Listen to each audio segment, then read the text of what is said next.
السلام علیکم حاضرین، ناظرین اور سامعین،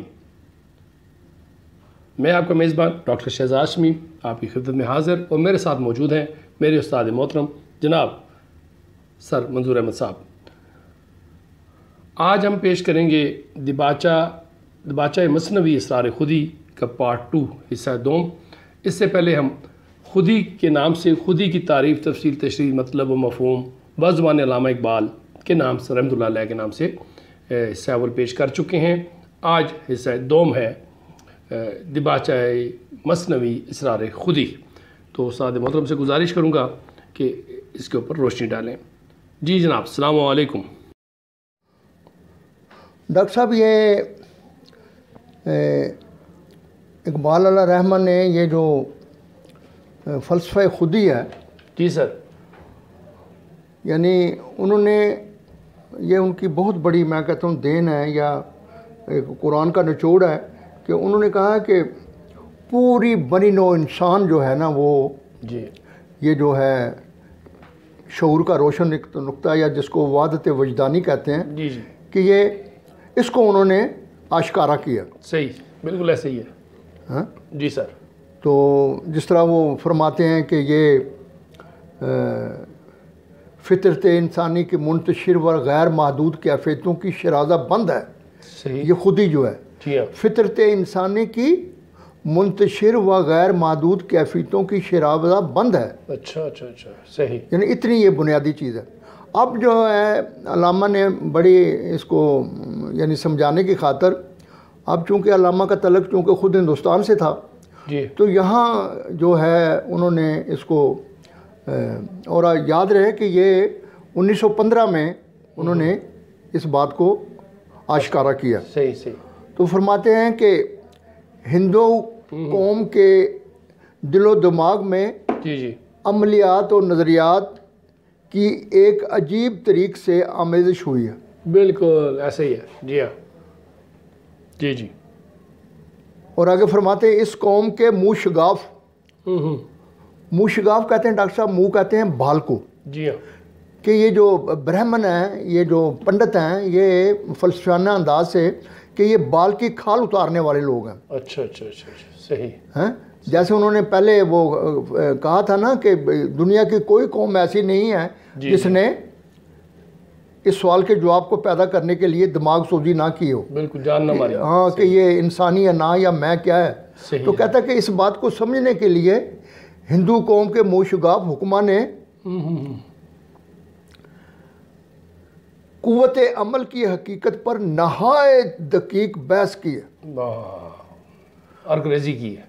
اچھا ڈاکٹر صاحب، اس میں جو ہے نا، اب اقبال علیہ رحمٰ کا تعلق چونکہ خود برہمنوں سے تھا، جی ہاں، پنڈتوں سے، تو وہ یعنی یہ جو یہاں انہوں نے کہا ہے کہ منہ شگاف حکماں نے، جی ہاں، کہ جو بال کی کھال اتارنے والے ہیں، تو یہ اپنے بارے میں بھی وہ جو ہے نا وہ فرماتے ہیں اچھا، ضرب کلیم میں، جی، کہ وہ آخری عمر میں جب ایک وہ پڑھا لکھا سید ان کے پاس آیا تو اس نے فلسفیانہ انداز سے بات کی، جی جی، تو اقبال نے پھر وہ فلسفے کا وہ جو عنوان بھی انہوں نے دیا ہے کہ ایک فلسفہ زدہ، جی ہاں، صحیح، ہاں، صحیح، کہ تو اپنی خودی اگر نہ کھوتا، زناری برگساں نہ ہوتا، صحیح، ہیگل کا صدف جی گوہر سے خالی، جی جی، ہے اس کا طلسم سب خیالی، صحیح صحیح صحیح، محکم کیسے ہو زندگانی، کس طرح خودی ہو لازمانی، آدم کو ثبات کی طلب ہے، دستور حیات کی طلب ہے،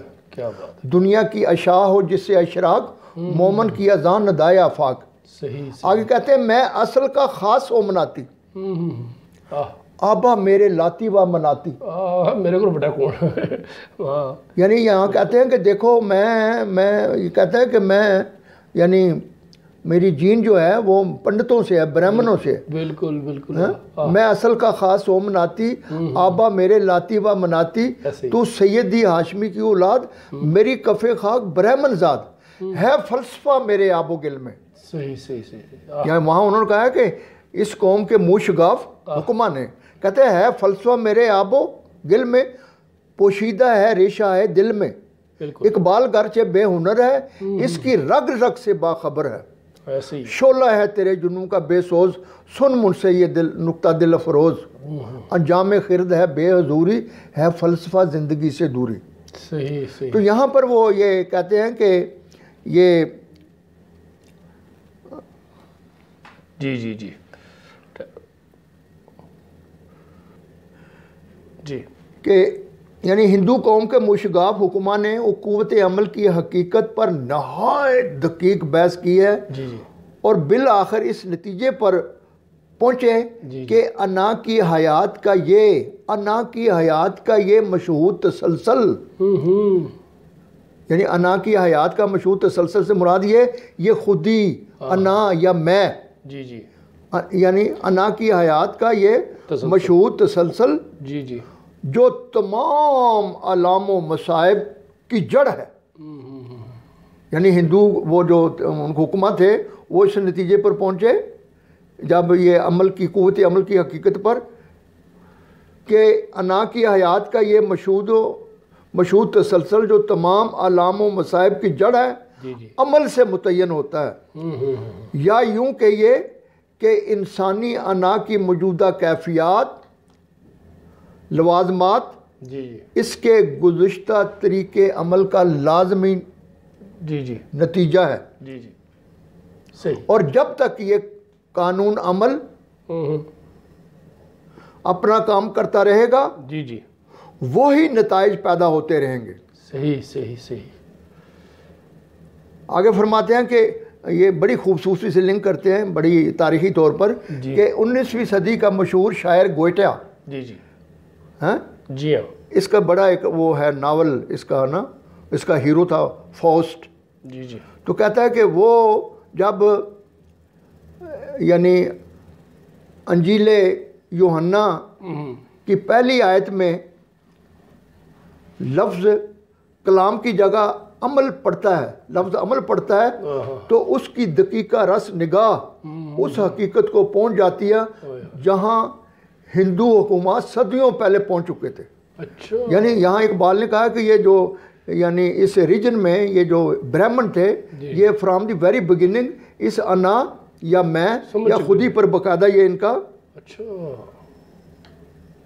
زبردست۔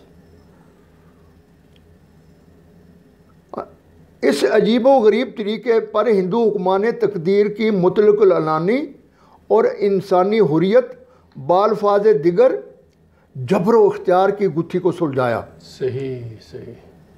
یعنی یہاں پر ڈاکٹر صاحب وہ کہہ رہا ہے کہ یہاں یہ آریائی قوموں میں یہاں جیسے وہ کہتے ہیں کہ مشرقی فلسفی مزاج قومیں اپنے طبع کے مطابق اس نتیجے پر پہنچی کہ انسانی انا محض ایک فریب تخیل ہے۔ صحیح صحیح۔ تو یہاں اقبال باقاعدہ یہ واضح کہہ رہے ہیں کہ اس عجیب و غریب طریقے پر ہندو حکمان تقدیر کی مطلق العنانی اور انسانی حریت اور بالفاظ دیگر جبر و اختیار کی گتھی کو سلجھایا۔ اس میں کچھ شک نہیں کہ فلسفیانہ لحاظ سے ان کی جدت ترازی داد تحسین کی مستحق ہے، ٹھیک صحیح۔ اور بالخصوص اس وجہ سے کہ وہ ایک بہت بڑی اخلاقی جرت کے ساتھ ان تمام فلسفیانہ نتائج کو بھی قبول کرتے ہیں جی جو اس قضیے سے پیدا ہوتے ہیں ٹھیک ٹھیک۔ کہ جب انا کا یہ مشہود تسلسل ہی عمل سے ہے ہاں، تو کہتا ہے کہ اس کے نتیجے میں جو بھی وہ تو کہتا ہے اس کے نتائج بھی فلسفیانہ بڑی جرت ہے ان کی، یعنی یہ کہ جب انا کی تعین عمل سے ہے تو انا کے پھندے سے نکلنے کا ایک ہی طریقہ ہے، انا کے پھندے سے نکلنے کا ایک ہی طریقہ ہے اور وہ ترک عمل ہے۔ اب ڈاکٹر صاحب یہ یعنی اقبال علیہ رحمہ نے یعنی بڑے یعنی انتہائی میں کہتا ہوں کہ یہ سمجھانے کی کوشش کی ہے کہ مسلمان جو تھے جو یعنی خلفائے راشدین کے بعد جب ملوکیت آئی تو وہ اسلامی جو زندگی تھی انسانی طرز عمل تھا وہ بتدریج عمل سے ہم ترک عمل پر آ گئے۔ تو اقبال نے یہ یعنی میں تمام نوجوانوں کے لیے کہوں گا خصوصی طور پر یہ ہمارے دانشور ہیں، صحافی ہیں، ادیب ہیں ہمارے، طلباء ہیں، علماء ہیں، ان کے لیے خدا کا واسطہ اس بات کو سمجھیں کہ آج 21ویں صدی میں یہ بات بڑی ضروری ہے جی سر، کہ جب یہ بنی نوع انسان کہاں سے کہاں پہنچ رہا ہے اپنے عمل کی وجہ سے، اور ہم جو ہے نا اپنی ساری نجات جو ہے وہ ترک عمل اور جناب نا رہبانیت سے جا رہے ہیں۔ صحیح تو اقبال نے یہ میں سمجھتا ہوں کہ بڑے کوشش کی ہے کہ مسلمانوں میں یہ باور کرایا جائے کہ تمہارا یہ موجودہ جو زوال ہے یا جو زندگی سے تم کٹے ہوئے یا قوموں کی ترقی میں پسماندہ رہ گئے ہو، تو اس کی وجہ یہ ہے کہ تم نے وہ اسلام اور قرآن کی جو اصل روح تھی وہ تم نے چھوڑ کر اور وہ طریقہ اختیار کیا جو ترک عمل کا تھا۔ زبردست، بہت خوب، بہت خوب، ماشاء اللہ۔ اور ڈاکٹر صاحب جب یعنی ہندو حکمہ نے جی انا کے جو پھندے سے ہاں جی نجات کا یہی طریقہ نکالا ہے کہ اس پھندے کو گلے سے اتار دو اور اس کا نام نجات رکھا ہے، تو اس کا جو ہے آگے یہ جو زندگی میں جی کیا نتائج نکلنے تھے، صحیح، تو اس پر علامہ نے جو ہے نا وہ کہا کہ یہ نتیجہ انفرادی اور ملی پہلو سے نہایت خطرناک تھا۔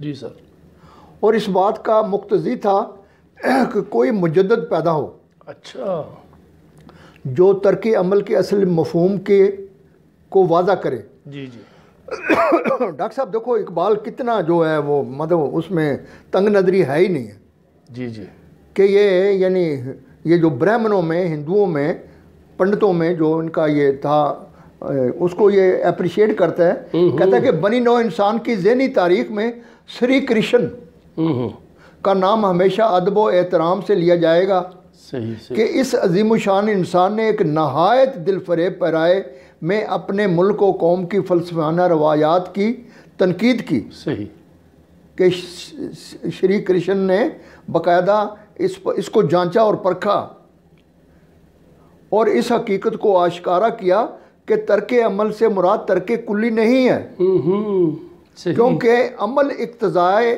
فطرت ہے اور اسی سے زندگی کا استحکام ہے، بلکہ ترک عمل سے مراد یہ ہے کہ عمل اور اس کے نتائج سے متعلق وابستگی نہ ہو۔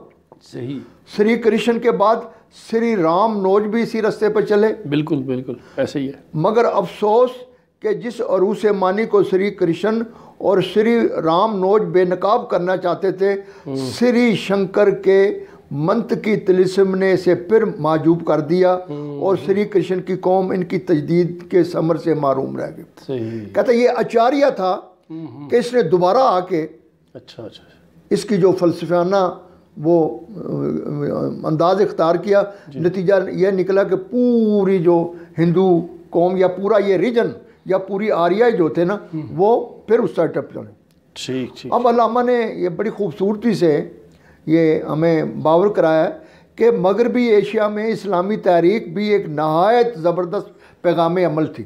ڈاکٹر صاحب بھی ہمیں مرحلہ وار سمجھا رہے ہیں کہ ہم کس طرح مغربی ایشیا میں اسلامی تحریک بھی ایک نہایت زبردست پیغام عمل تھی، گو اس تحریک کے نزدیک انا ایک مخلوق ہستی ہے، خود ہی جو ہے یہ اسلامی یا قرآنی کہ جو ہے نا ہم خدا انائے مطلق ہے، ہم انائے محدود ہیں، کہ ڈاکٹر بھی خود ہی ہے، منظور بھی خود ہی ہے، اور یہ ہم مخلوق ہے۔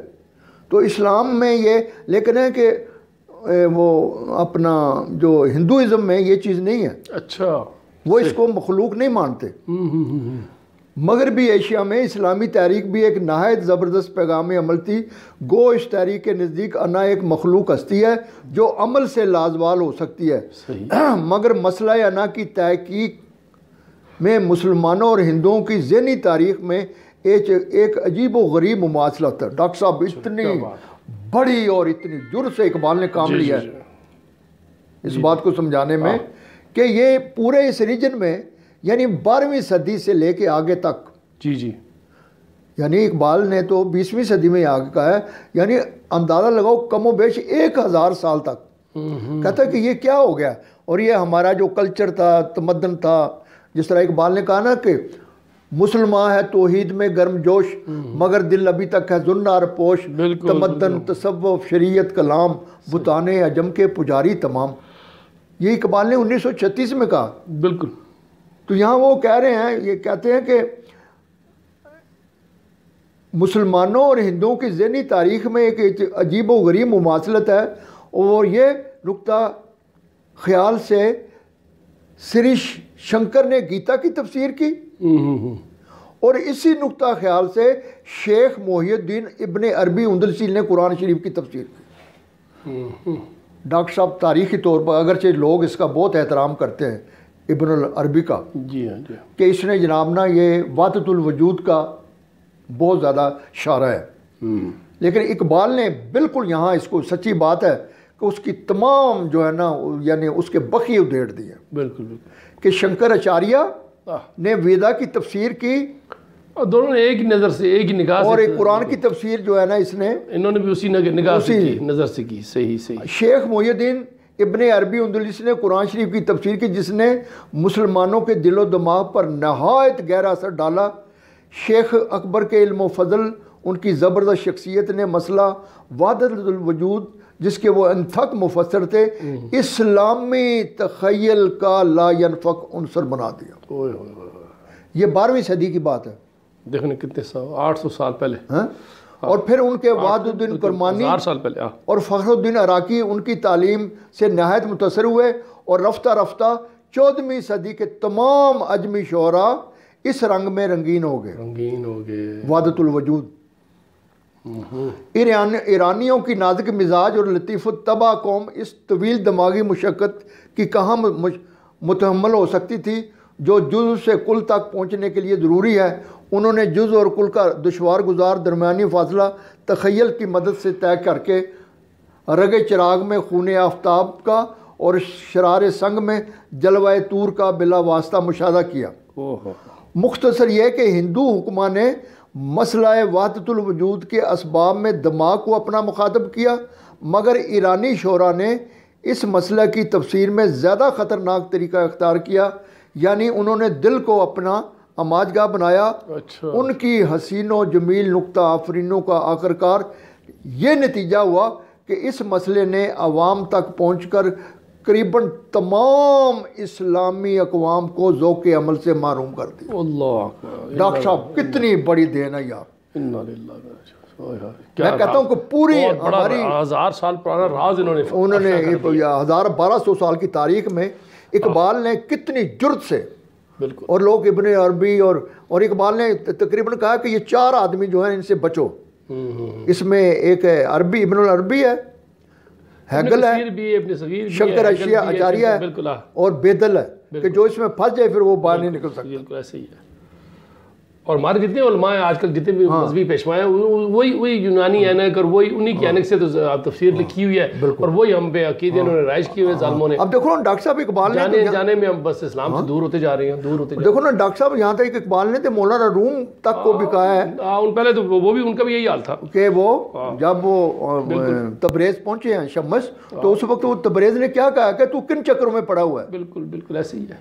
اور یہ تو جو ہے نا یہ اپنے یونانی اور یہ ارسطوی جو ہے نا اس کی تفسیر کر رہا ہے. بالکل بالکل بالکل ایسے ہی ہے. یعنی پھر میں کہتا ہوں کہ دیکھو کہ ان کی حسین و جمیل نقطہ آفرینوں کا آخرکار یہ نتیجہ ہوا کہ اس مسئلے نے عوام تک پہنچ کر تقریباً تمام اسلامی اقوام کو ذوق عمل سے محروم کر دیا. علماء قوم میں سب سے پہلے غالباً ابن تیمیہ علیہ رحمہ اور حکمہ میں واحد محمود نے اسلامی تخیل کے اس ہماگیر میلان کے خلاف صدائے احتجاج بلند کی، مگر افسوس کہ واحد محمود کی تصانیف آج ناپید ہے. ملا محسن فانی کشمیری نے اپنی کتاب دبستان مذاہب میں اس حکیم کا تھوڑا سا تذکرہ لکھا ہے، جس سے اس کے خیالات کا پورا اندازہ ہو سکتا ہے. بالکل. ابن تیمیہ کی زبردست منطق نے کچھ نہ کچھ اثر ضرور کیا، مگر حق یہ ہے کہ منطق کی خشکی شعر کی دل ربائی کا مقابلہ نہیں کر سکتی. تو ڈاکٹر صاحب یہ ایک جو ہے اقبال نے یہ پورے ایشیا، جس میں یہ ہندوستان، ایران، افغانستان، یہ شام، یہ عراق، یہ فلسطین، یہ سب کو اس نے جناب نے کہا ہے کہ یہ ہم جو ہے نا کس طرح ہم اور یہی وجہ ہے کہ علامہ اقبال رحمۃ اللہ نے شاعری کو منتخب کیا ہے. آپ نے پیغام بنے کیونکہ انہیں پتہ نثر میں اثر نہیں ہوگا اتنا جلدی. صحیح بات ہے. تو ڈاکٹر صاحب میں سمجھتا ہوں کہ ہمارے بچے جو ہے نا، خاص کر کے ہمارے جو یہ، بلکہ میں سمجھتا ہوں کہ جو ہمارے یہ جو اپنے آپ کو کہتے ہیں ہم صحافی ہیں یا پولیٹیکل ورکر ہیں یا دانشور ہیں، ان کے لیے یہ میں کہتا ہوں بڑا ضروری ہے کہ بار بار اس کو پڑھیں. بہت بڑا راز ہے، بہت بڑا. اور میں امید کرتا ہوں کہ وہ انشاءاللہ اس کو دیکھیں گے. چلو. تو ڈاکٹر صاحب آخر میں ڈاکٹر صاحب اس پورے جو ان کا یہ ہے نا نچوڑ ہے، دپیچہ جو ہے نا، اس کو میں کہتا ہوں بار بار میں ریکویسٹ کروں گا دانشوروں سے، جو ہمارے جو مذہبی طلباء ہیں ان سے یہ میں ریکویسٹ کروں کہ بار بار اس کو نقطے کو سمجھیں. ارشاد کہ وہ فرماتے ہیں کہ میں نے یہ جو اسرار و رموز جو ہے یہ شاعرانہ تخیل محض ایک ذریعہ ہے اس حقیقت کی طرف توجہ دلانے کا کہ لذت حیات، میں سرطبہ کو کہوں گا یہ اقبال کے الفاظ، کہ لذت حیات انا کی انفرادی حیثیت، اس کے اسبات، انا کا اسبات، انا کی انفرادی حیثیت، اس کے اسبات، استحکام اور توسیع سے وابستہ ہے. ڈاکٹر صاحب لذت، اگر تم زندگی کی خوشیاں حاصل کرنے چاہتے ہو تو یہ تین اس کے بنیادی ہیں کہ تمہیں یہ اس کا یقین ہونا چاہیے کہ میرے ہونے میں کوئی شک نہیں، اور میں یونیک ہوں، میری انفرادیت ہے. اور اس کا میں اقرار کروں، اس بات کروں اور اس کو مضبوط کروں. جس طرح اقبال نے علیہ رحمہ نے اسی بات کو ضرب کلیم میں بڑے خوبصورت انداز سے ڈاکٹر صاحب کہا ہے کہ زندگانی ہے صدف، کہ زندگی کیا ہے؟ ایک سپی ہے. زندگانی ہے صدف، قطرہ نیساں ہے خودی.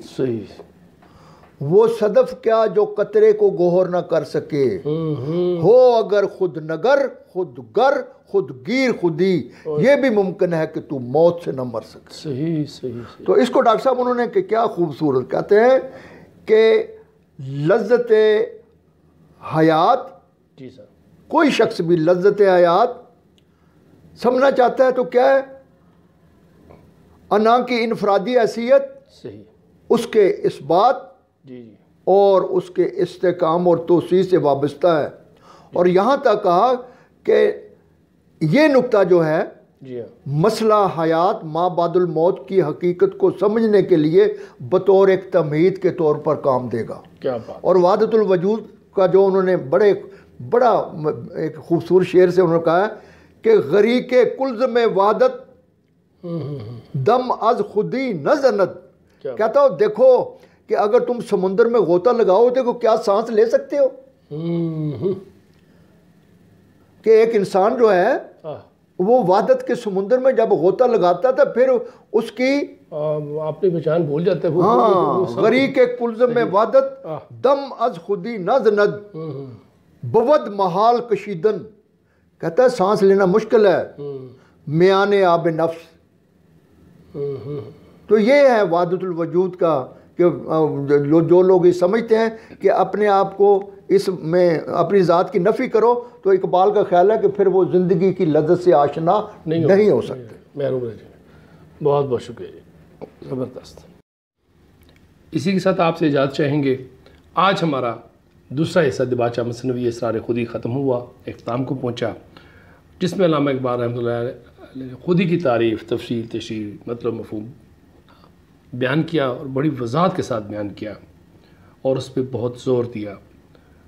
اگر ہم صرف یہ اسرار خودی کے صرف دباچہ ہی پڑھ لیں علامہ اقبال رحمۃ اللہ علیہ کا تو ہمارے اوپر کافی اسرار و رموز ہمارے پہ عیاں ہو سکتے ہیں. تو امید ہے کہ ہمارے بچے، بچیاں، طلباء و طالبات، نوجوان اس کو ضرور پڑھیں گے اور غور فرمائیں گے. اس کے اجازت دیجیے. پاکستان زندہ باد.